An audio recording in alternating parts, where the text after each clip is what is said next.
Kerala state ex service league Kaduthuruthy യൂണിറ്റിൻ്റെ 14ാമത് വാർഷികവും കുടുംബസംഗമവും കടുത്തുരുത്തി വിമുക്ത ഭട ഭവനിൽ വെച്ച് നടന്നു. ഗാന്ധി ജയന്തി ദിനത്തിൽ രാവിലെ 9-ന് യൂണിറ്റ് പ്രസിഡന്റ് പതാക ഉയർത്തി. തുടർന്ന് നടന്ന പൊതുസമ്മേളനത്തിൽ KCSL Kaduthuruthy unit president Sabu Joseph അധ്യക്ഷത വഹിച്ചു. കോട്ടയം ജില്ലാ പ്രസിഡന്റ് VT ചാക്കോ യോഗം ഉദ്ഘാടനം ചെയ്തു.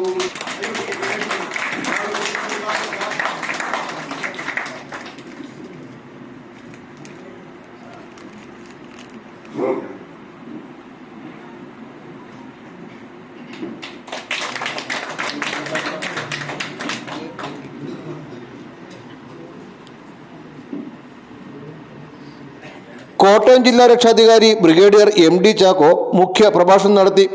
ഒരു ഉദാഹരണമായിട്ട് ഞാനിവിടെ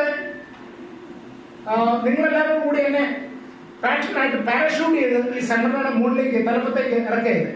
കാരണം ബാക്കിയുള്ള നോബൽ സാറാണെങ്കിൽ ആദ്യം കൊറങ്ങാട് യൂണിറ്റിലുണ്ടായിരുന്നു, അവിടുന്ന് അവിടുത്തെ പ്രസിഡന്റ് ആയിരുന്നു, അതിനുശേഷം താലൂക്കിൽ പ്രസിഡന്റ് ആയിരുന്നു. ഇങ്ങനെ വളരെ പരിശ്രമിച്ച് ബുദ്ധിമുട്ടി താഴെ റാങ്കിൽ നിന്ന് പരിശ്രമിച്ചാണ് അതിൽ നിന്ന് ഡിസ്ട്രിക്റ്റിന്റെ സെക്രട്ടറി ആയിരിക്കുന്നത്. അതുപോലെ മറ്റുള്ള എല്ലാവരും. പക്ഷെ ഞാൻ മാത്രം ഈ മോർണിംഗ് ഒരു പാരാഷൂട്ടില് ഇതിന്റെ ഹെഡിലേക്ക് ഇറങ്ങിയത്, പാറ്റിനായിട്ട് ഇറങ്ങിയത്. അപ്പൊ ഇതിന്റെ വളരെ കാര്യങ്ങൾ എനിക്ക് മനസ്സിലാക്കാൻ സാധിച്ചിട്ടില്ല ഇതുവരെ. അപ്പൊ ഞാൻ ഇതെല്ലാം പഠിച്ചുകൊണ്ടിരിക്കുകയാണ്.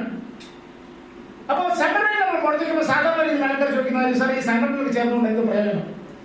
നിങ്ങളിവിടെ ചേർന്നിരിക്കുന്നവരായതുകൊണ്ട് നിങ്ങൾക്ക് അത് ചോദിക്കേണ്ട കാര്യമില്ല. കാരണം നിങ്ങൾക്ക് അറിയാം ഇതുകൊണ്ട് വളരെയധികം പ്രയോജനങ്ങളുണ്ട്. ഒരു പ്രയോജനം ഇല്ലെങ്കിൽ തന്നെ 14-15 വയസ്സിലൊക്കെ നമ്മൾ നാട് വിട്ടുപോയ ആൾക്കാര് വീണ്ടും ഒരുമിക്കുന്ന ഒരു വേദിയായിട്ട് നമ്മൾ കണക്കാക്കല്ലോ. തീർച്ചയായും ഇല്ലേ? കോട്ടയം ജില്ലാ സെക്രട്ടറി ശ്രീ NJ നോബർട്ട് ഗാന്ധിദിന സന്ദേശം നൽകി. ഇന്ന് ഇവിടെ പറഞ്ഞിട്ടുള്ള സബ്ജക്ട് ഗാന്ധി ജയന്തി ദിന ആഘോഷത്തിന്റെ ഒരു സന്ദേശമാണ്. എന്നിരുന്നാലും എനിക്ക് 1-2 വാക്കുകൾ, ഞാൻ ജില്ലാ സെക്രട്ടറി എന്ന നിലയിൽ സംഘടനാ പ്രവർത്തനമാണ് എനിക്ക് മുഖ്യ വിഷയം ആകേണ്ടത് എങ്കിൽ തന്നെ ഇന്ന് നിശ്ചയിച്ച പ്രകാരം ആ ഒരു കർത്തവ്യത്തിലേക്ക് അതിനുശേഷം നടക്കാണ്.